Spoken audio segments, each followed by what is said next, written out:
Today we are going to be talking about smoking, and we're actually going to be using pig's lungs today as something we're going to be presenting.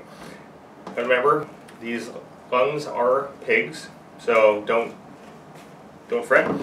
They are almost identical to 140 to 160 pound adult. I'll just put that up here for the moment on the board. 140 to 160 pound adult. So they're almost identical. At the same time, we all know people who smoke or have smoked. Mind you, here at this school, I did a survey last year of all the various students. 6 of them had tried smoking before the age of 10. Some of you may be a little older than that, so you've got to imagine the numbers can be a little bit higher. Something of interest though, 43% of young people who smoke as few as 3 cigarettes in their life will go on to become regular smokers. That doesn't necessarily mean today or tomorrow, but as few as 3 at some point in your life, you'll go on to become a regular smoker. I'm just going to show you a picture of an outline of the lungs here.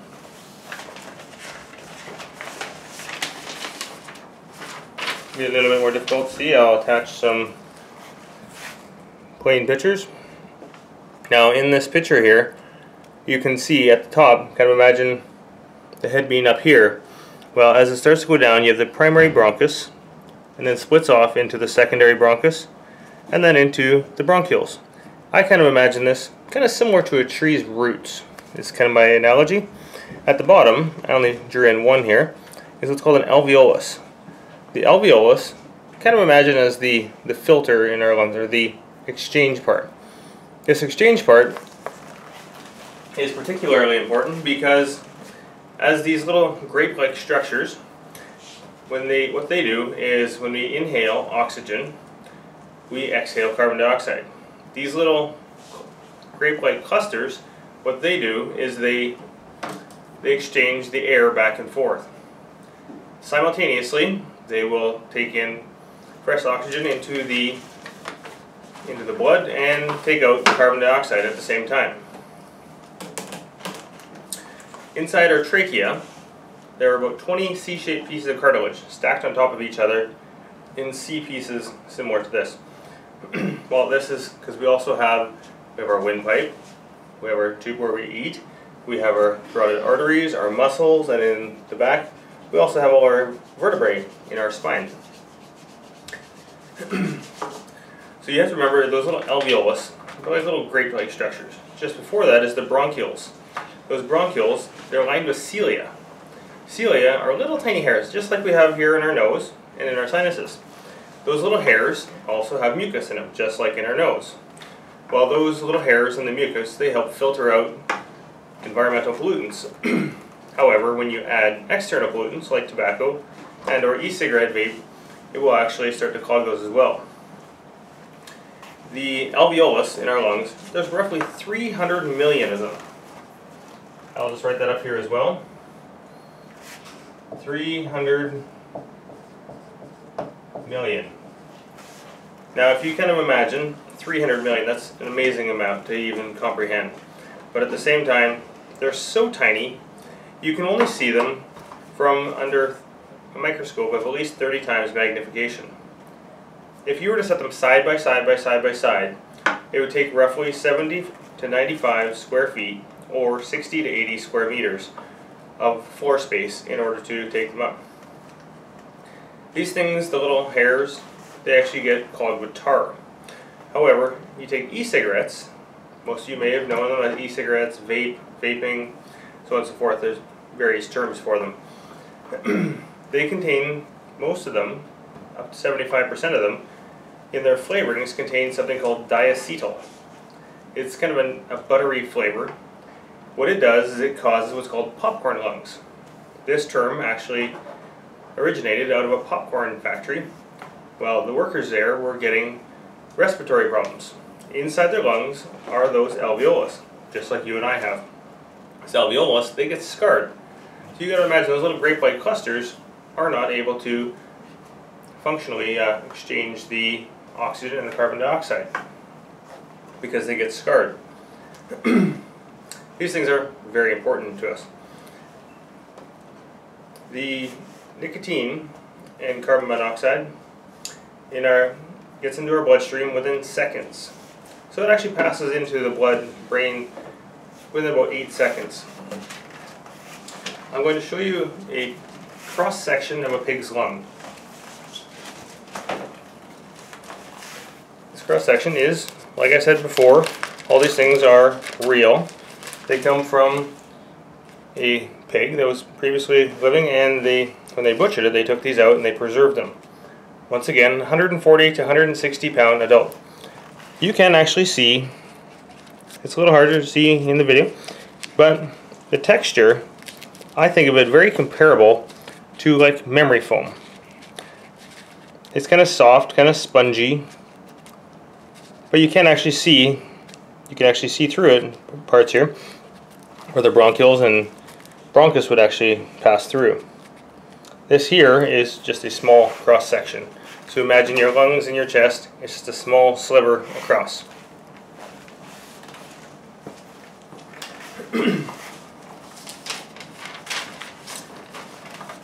A couple more things about your lungs. The pressure inside your lungs and outside air is roughly equal.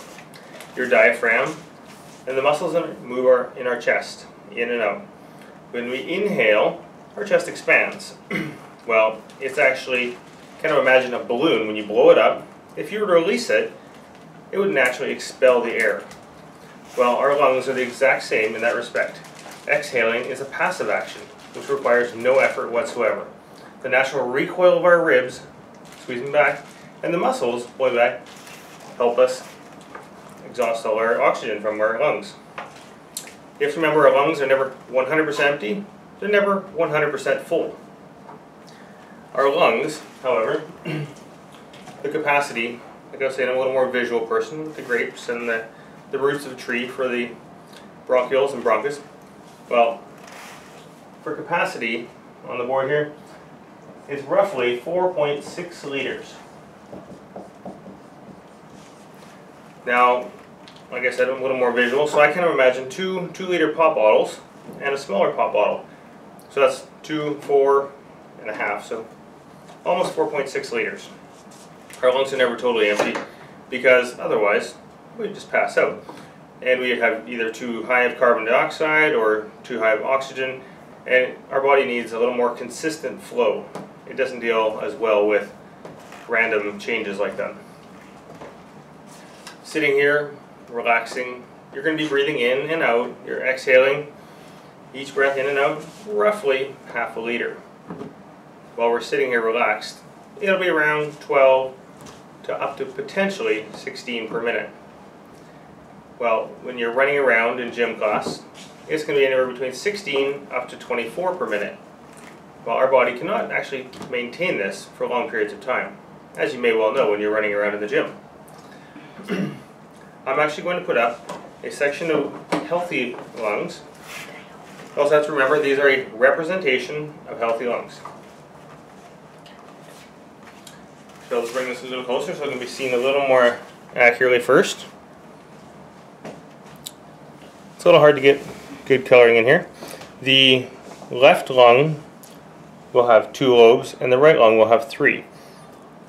The coloring is actually quite red. It has like a very firm memory foam kind of concept again. You'll be able to see in here. At the same time up here in the trachea you can see those C-shaped pieces of cartilage I was talking about earlier.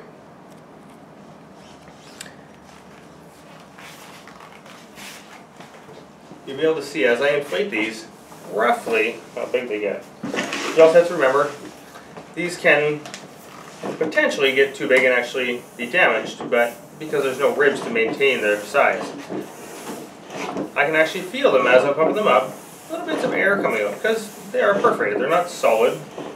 There is the odd little nick, so there is some funny little air leaks, but that's just because of the butcher when they were being processed. Now you can see how big they are, they're quite huge. Our lungs are amazing size. Now on the back side here you can kind of see, well, there's actually a large space right in here. Zoom in a little bit, please. You can see there's a large space right here where my hand is. You can turn this screen if you need. There we go. You can see right in this large space. I'm going to turn them around again so you can see the other side once again. Like I was saying, remember breathing is a very passive action. You can zoom out just a little bit.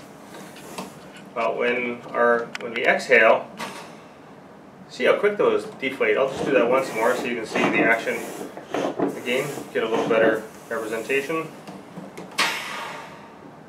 Well, our lungs are doing this every single day, all the time. But 12 up to like 24 times per minute, which is pretty amazing. I'm going to tilt it up so you can. So these here, once again, are pig's lungs. So I'm just going to go through the chart here a little bit that we were working on. I'm just going to move these aside for just a moment. And maybe we can zoom in on the chart a little bit here. Do you want me to stop? I'm just trying to zoom in a little bit. The size here, well, they're fairly large, but which is kind of a little vague. These ones here, if you measure them, they are about 35 centimeters vertical and about 28 centimeters across. Kind of a rough numbers. The color, there is some very dark reds. There's some pink. There's some whitish. I'm just going to turn it here. And so the colors, red, pink, and white are kind of the primary colors in there. Excuse me. The content should be fairly clean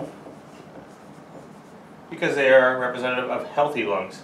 But at the same time, you also have to realize there are other things such as environmental pollutants.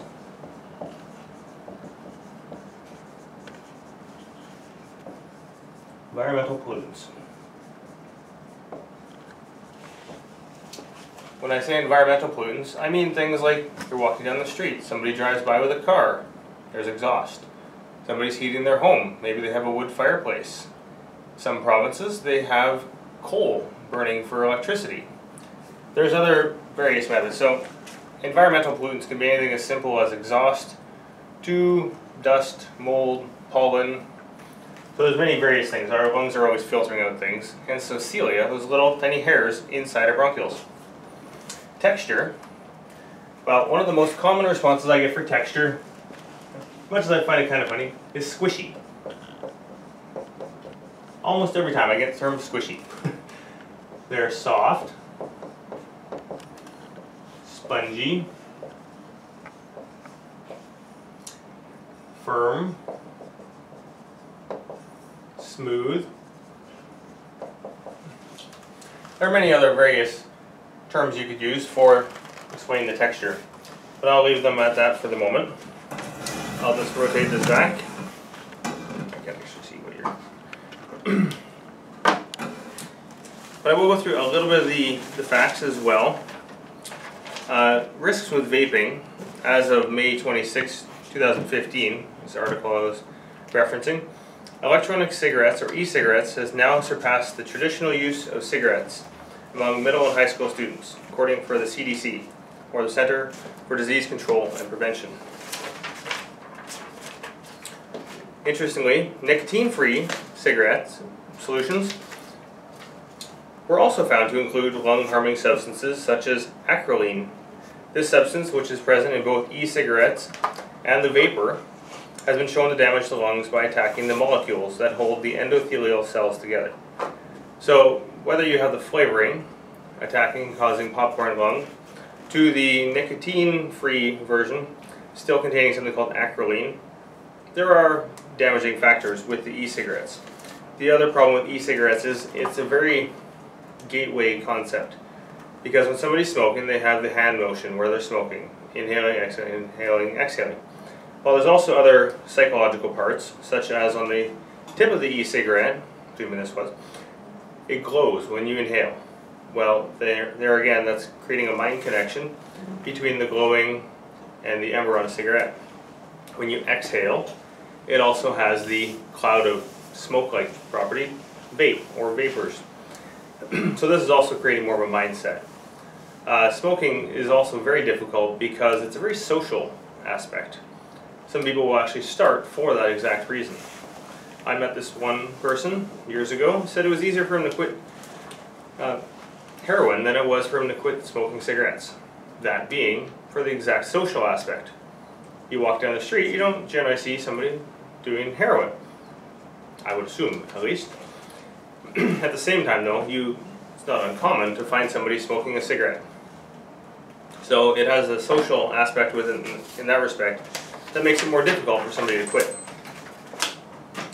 Tobacco smoke contains as many as 4,000 chemicals, including about 43 toxic chemicals such as carbon monoxide, tar, nicotine, formaldehyde, and benzene. There's a lot of nasty things. These are American statistics, so the numbers are a little bit lower in Canada, but they're still very significant. Smoking causes more deaths every year. Now there's a lot of things here. Alcohol, car accidents, suicide, AIDS, murder, crack, and cocaine. That's a lot of things. There is roughly 1 non-smoker dies of secondhand smoke for every 8 smokers. However, smoking is 100% preventable. It is a choice. I understand it is an addiction and very difficult, but it is still a choice. To Canadianize these numbers, that works to roughly 800 Canadians every year die of secondhand smoke, and they don't even smoke. Every cigarette a person smokes decreases their life. The younger a person starts smoking, the more likely it is they will become heavy smokers and addicted to nicotine. Nicotine is a naturally occurring substance in the tobacco plant. However, there are many thousands of other chemicals that are in addition. Nicotine dependency through cigarette smoking is the most common form of drug addiction and causes more death and illness than all other addictions combined. 43%, like I said earlier, of young people who smoke as few as 3 cigarettes in their life will go on to become regular smokers. So that's almost half. So in an average classroom, there's going to be at least a few children every year that will attempt or try smoking. Kind of a sad statistic. Some good news. If a person can make it to roughly the age of 18, they will most likely remain tobacco-free for the rest of their lives. A nice little happy sign in there. Almost all smokers wish they'd never started. I would personally push back saying all smokers wish they never started. Sure, there is the social aspect. Once the coughing starts and the pain and struggles in the lungs, it definitely goes to explain a little bit more. Youth, they tend to ignore the likelihood that they will become addicted. A person who smokes in high school is still smoking 8 years later, 75% of the time. So you have to imagine if you're smoking in grade 10, 11, 12, well, 8 years later, 3/4 of them are still smoking. So just to put a little dollars and cents to that, because you gotta put your money where your mouth is, or a cigarette as the case would be.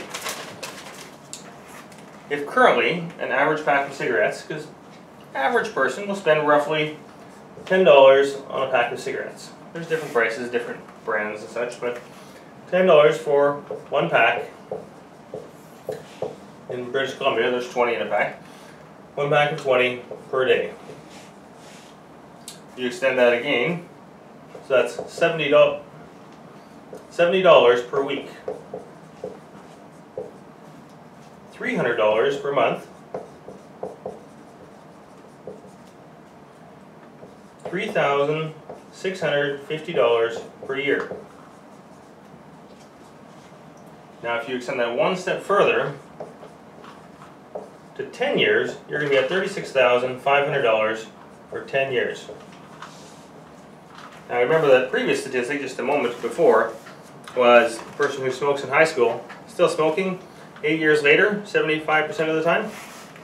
Well, in 10 years, $36,500. You also have to remember that it's a nice little car, maybe a nice little vacation, fun times. However, you also have to assume cigarette prices are going to go up. You're probably also going to have other medical bills because you're going to have other medical problems. Now, at the same time, you may look at me thinking, okay, yeah, whatever, he doesn't know what he's talking about. I can say this from experience, unfortunately. I used to smoke when I started when I was about 12. I smoked for probably half a dozen years, maybe more. At the same time, it was basically impossible for me to quit. I would try and I would try. Sometimes I would quit for a day, a week, a month, 6 months. The longest was a year and a half. Well, part of the challenge with that is I wanted to quit. I would smoke, but I would be coughing and coughing, just hacking up a lung, hacking up chunks of nasty stuff. But you have to look at the fact I wanted to quit. I didn't want to keep smoking. So it took me a few years to actually be able to quit. Coughing and coughing, the numb and tingly in the face and turning beet red. Oxygen to the brain, oxygen to the blood. Pretty good thing to have. Well, even though I wanted to quit, it wasn't that simple. I tried many times. I did manage to quit.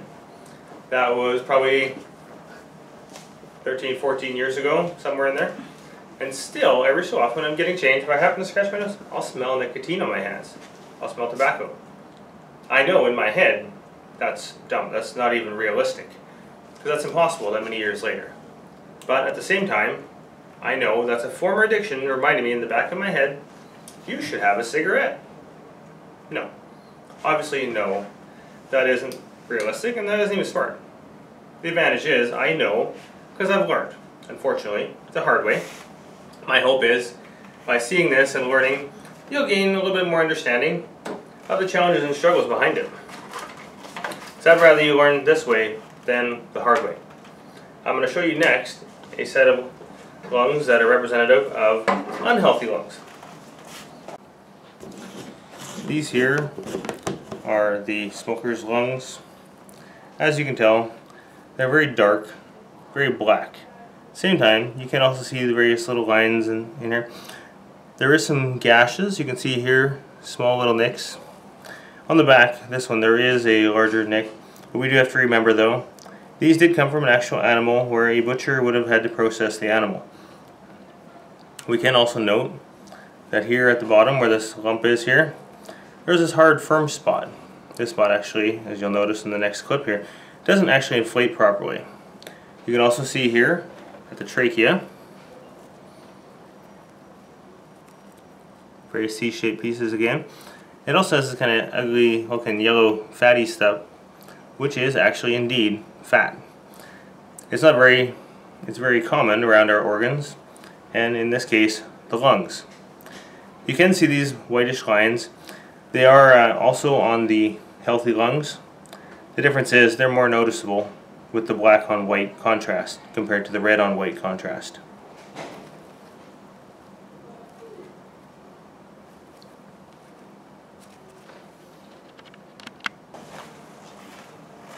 The other thing which pretty much every class asks, did they make the pig smoke? No, they didn't make a pig smoke. We have to understand that there are doctors and surgeons who have had to do surgeries on people, so they've seen inside our chest cavities, so they know what it looks like. So these are very close in representation to that. These have been treated, one, so they don't go bad, and two, so that they are a very close representation of a smoker's lung and healthy lungs. You can see them side by side here. I want to zoom in a little bit. I'll start to pump these up so you can see what they look like. I want to zoom in a little bit.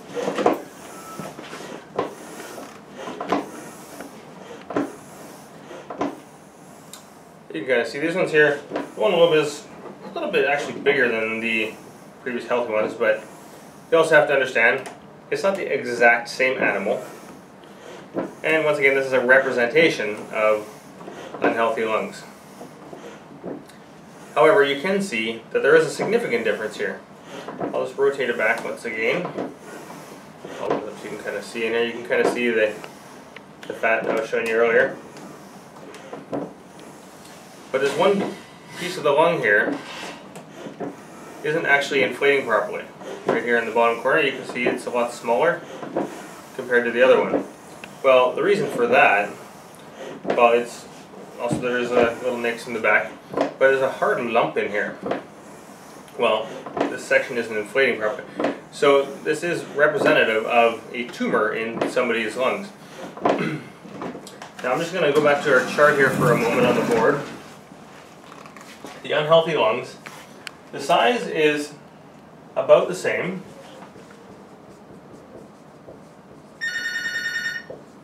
It is a bit smaller, only because the one lobe has a lobe not inflating. That's because there is some damage to it, and at the same time, if it's not inflating, it can be representative of a tumor. We'll just put that up here for the moment.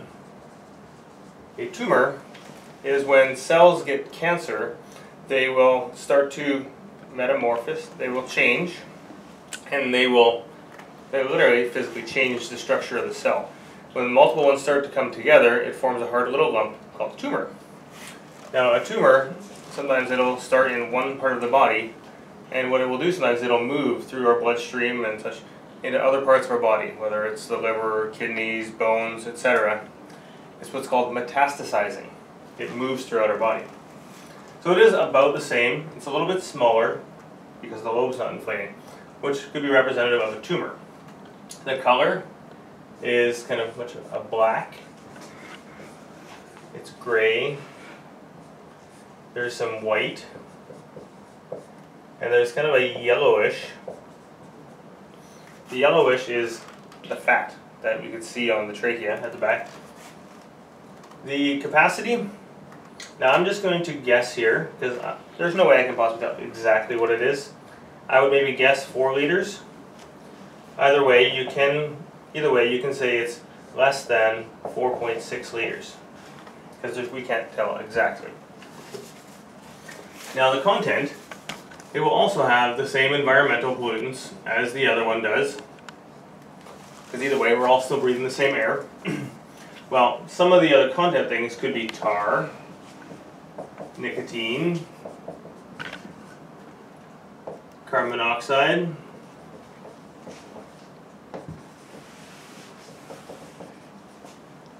formaldehyde,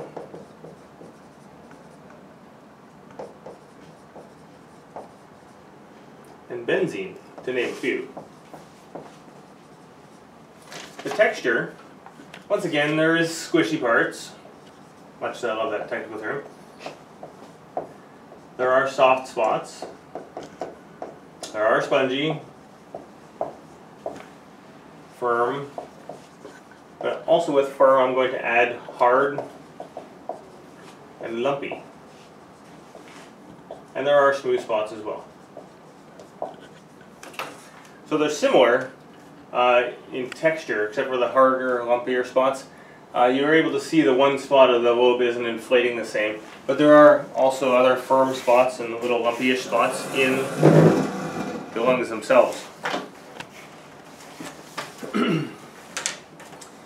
Now, obviously, sometimes there are pregnant women who smoke. I'm not saying it's a good thing, but at the same time it is something that an addiction. It's a challenge. It's not something that can be easily stopped, as I can say from my own experience. SIDS is something called Sudden Infant Death Syndrome. This term means, well, it's kind of the umbrella term, if you will, for unexplained deaths of infants, either shortly before birth or shortly after birth. So 2/3 of the baby's deaths of SIDS can be somehow linked or attributed to smoking. And I understand, it's not saying the person's a bad person, but it is an addiction. Of the various smokers, who are women and pregnant, 1 in 5 will continue to smoke during pregnancy, even though they know it's not healthy. Same time, the emphysema is a destruction and collapse of bronchioles, yet the lungs balloon and continue to trap air. Emphysema actually comes from the Latin term meaning to inflate. So the lungs intake air, but they're trying to get rid of it, and they can't because they're damaged. Side stream, or secondhand smoke, Well, in some ways, secondhand smoke is significantly worse. Somebody who's smoking is smoking off their cigarette. They're getting filtered. Yes. At the same time, if a cigarette is sitting there smoldering, it is burning at a lower temperature. Of those cancer-causing substances, they're actually worse because they're burning at a lower temperature and they're significantly more harsh in their cancer-causing abilities.